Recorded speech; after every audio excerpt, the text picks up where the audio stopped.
கன்னியாகுமரி மாவட்டம் கருங்கல் பகுதியில் சிறுவர்களுடன் சேர்ந்து விளையாடியதால் பெற்ற மகனையே ஸ்கிப்பிங் கயிறால் அடித்து உடல் முழுவதும் காயம் ஏற்படுத்திய பாதிரியார் மீது வழக்கு பதிவு செய்யப்பட்டுள்ளது. இது தொடர்பான மேலும் கூடுதல் தகவல்களை எமது செய்தியாளர் கண்ணன் வழங்க கேட்போம். கண்ணன், விரிவான தகவல்களை பகிர்ந்துக்கங்க. வணக்கம். அதாவது கன்னியாகுமரி மாவட்டம் கருங்கல் பகுதியை சேர்ந்தவர் கிங்ஸ்லி. கிறிஸ்தவ பாதிரியார் இவர் அந்த பகுதியில் உள்ள அபார்ட்மெண்ட்ல வாடகைக்கு குடியிருந்து வருகிறார். நேற்று தனது மனைவி சஜினியுடன் வெளியே சென்று விட்டு வீடு திரும்பிய நிலையில வீட்டில் இருந்த அவரது 8 வயது மகன் பக்கத்து வீட்டை சேர்ந்த சிறுவர்களுடன் விளையாடி கொண்டிருந்ததாக கூறப்படுகிறது. இதனால் ஆத்திரமடைந்த கிங்ஸ்லி தனது மகனை ஸ்கிப்பிங் ரோப்பால் சரமாரியாக தாக்கியுள்ளார். இதில் சிறுவனின் உடல் முழுவதும் இரத்த காயங்கள் ஏற்பட்டுள்ளது.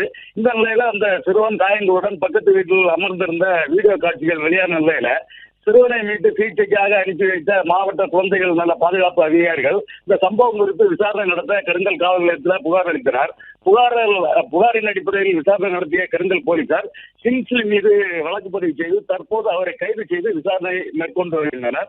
இந்த சம்பவம் அந்த பகுதியில் பெரும் பரபரப்பை ஏற்படுத்தியுள்ளது. நன்றி கண்ணன் தகவல்களுக்கு. பிளே ஸ்டோர் மற்றும் ஆப் ஸ்டோரில் இருந்து பாலிமர் செயலியை QR கோடு மூலம் பதிவிறக்கம் செய்யுங்கள். செய்திகளை உடனுக்குடன் பெறுங்கள்.